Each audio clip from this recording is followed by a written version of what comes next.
ಅಳದೆ ಇನ್ನೇನ್ ಮಾಡ್ಲಪ್ಪ ಶರತ್. ನಮ್ ಹಿತಪುಟ್ಟಿ ಹೇಗಿದ್ದೋಳು ಹೀಗೆ ಹೇಗಾಗಿದ್ದಾಳೆ. ಅವಳು ಇವಾಗಿನ ಸ್ಥಿತಿ ನೋಡ್ತಾ ಇದ್ರೆ ನನ್ ಕರ್ಳು ಕಿತ್ತು ಬಂದಾಗ ಆಗ್ತಿದೆ. ಅಮ್ಮ ಹಿತ ಸರಿ ಹೋಗ್ತಾಳೆ ಅಂತ ಧೈರ್ಯ ಹೇಳ್ತಿದ್ ನೀವೇ ಈ ತರ ಕಣ್ಣೀರ್ ಹಾಕಿದ್ರೆ ನಮ್ ಗತಿ ಏನಮ್ಮ? ಹೌದಪ್ಪ ಶರತ್, ಮಾತಾಡೋದು ತುಂಬಾ ಸುಲಭ, ಆದ್ರೆ ನೋವನ್ನ ಒಳಗೆ ಇಟ್ಕೊಂಡು ಕೊರ್ಗೋದು ತುಂಬಾ ಕಷ್ಟ ಕಣೋ. ಹಿತಪಟ್ಟಿ ನನ್ನ ಮೊಮ್ಮಗಳು, ನಾನು ಎತ್ತಿ ಆಡಿಸಿದಂತ ಕಂದಮ್ಮ ಅದು. ಆ ನನ್ ಮಗುಗೆ ಹೀಗಾಗಿದೆ ಅಂದ್ರೆ ನನಗೆ ನೋವಾಗದೆ ಇರುತ್ತಾ ಹೇಳು? ಅಮ್ಮ ಪ್ಲೀಸ್ ಸಮಾಧಾನ ಮಾಡ್ಕೊಳ್ಳಿ.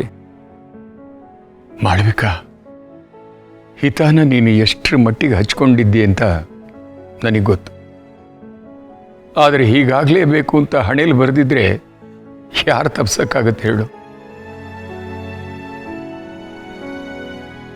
ಹೌದಮ್ಮ, ನೀವೀಗ ಇರ್ಬಿಡಿ ಪ್ಲೀಸ್, ಬೇಜಾರಾಗ್ಬಿಡಿ. ನೀವು ಹೀಗಿದ್ರೆ ನಮ್ಗೇನು ಮಾಡಬೇಕು ಅಂತಲೇ ಗೊತ್ತಾಗಲ್ಲ. ನಾನು ಏನು ಮಾಡಲಿ ಶರತ್? ಎಷ್ಟೇ ಪ್ರಯತ್ನ ಪಟ್ಟರು ನಂಗೆ ಸಮಾಧಾನ ಮಾಡ್ಕೊಳಕ್ ಆಗ್ತಾ ಇಲ್ಲ ಕಣೋ. ನಮ್ ಹಿತಪುಟ್ಟ ಜೀವ ಇದ್ದು ಇಲ್ದಿದೋಳ್ ತರ ಹೀಗೆ ಒಂದ್ ಕಡೆ ಮಲಗಿದಾಳೆ ಅಂದ್ರೆ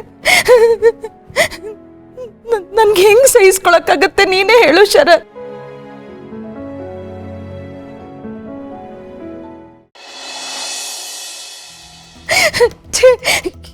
ಇದನ್ನೆಲ್ಲ ನೋಡೋದಕ್ಕೆ ನಾನು ಇನ್ನೂ ಬದುಕಿರ್ಬೇಕಿತ್ತ?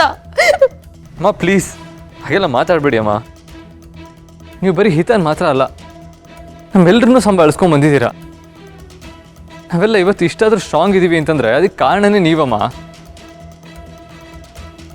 ಇವಾಗ ನೀವೇ ಕುಕ್ ಹೋದರೆ ನಾನಂತೂ ಫುಲ್ ಬ್ಲ್ಯಾಂಕ್ ಆಗೋಗ್ಬಿಡ್ತೀನಿ.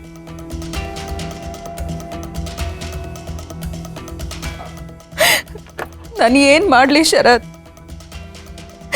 ನಾವಂತ ಮಹಾಪಾಪ ಏನ್ ಮಾಡಿದೀವಿ ಅಂತ ದೇವ್ರು ನಮ್ಗಿಷ್ಟೆಲ್ಲ ಶಿಕ್ಷೆ ಕೊಡ್ತಾ ಇದ್ದಾನೆ. ಮೊದಲು ಹಿತ ತನ್ನ ತಾಯಿನ ಕಳ್ಕೊಂಡ್ಲು, ಅದರಿಂದ ಮಾತಾಡೋದನ್ನೇ ನಿಲ್ಲಿಸ್ಬಿಟ್ಟಿದ್ಲು. ಈಗ ನೋಡಿದ್ರೆ ಇಷ್ಟು ಚಿಕ್ಕ ವಯಸ್ಸಲ್ಲಿ ಯಾಕೆ ಇಷ್ಟೆಲ್ಲ ನೋವು ಅನುಭವಿಸ್ತಾ ಇದೆ ಮಗು? ಯಾಕೋ?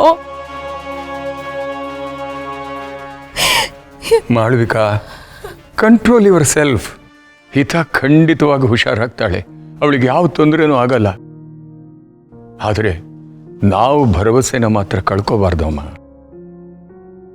ಹೌದು ಅಮ್ಮ, ಹಿತಾಗಿಗಾಗಿರೋದೇ ನಮಗೆ ತಡ್ಕೊಳಕ್ಕಾಗ್ತಿಲ್ಲ.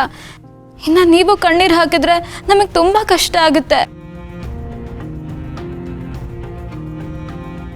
ಇಲ್ಲ, ಇನ್ನಾನು ಸುಮ್ಮನೆ ಇರೋದಿಲ್ಲ. ನಮ್ಗೆ ಯಾಕೆ ಹೀಗಾಗ್ತಿದೆ ಅಂತ ನನಗೆ ಉತ್ತರ ಬೇಕು. ನಮ್ಗೆ ಯಾಕೆ ಇಷ್ಟೆಲ್ಲ ಅನ್ಯಾಯ ಮಾಡ್ತಾ ಇದೆಯಾ ಅಂತ ಆ ದೇವ್ರನ್ನ ನೇರವಾಗಿ ಪ್ರಶ್ನೆ ಮಾಡ್ತೀನಿ.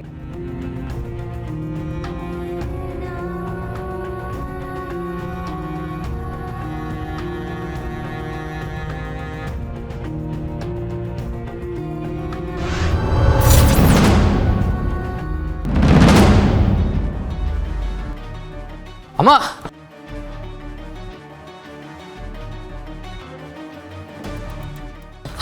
ಏನಾಯ್ತು? ಅಮ್ಮ ಅಮ್ಮ ಮಾಳವಿಕಾ, ಯಾಕೋ ಕಾಲು ಉಳುಕದಾಗಾಯ್ತು ಶರತ್.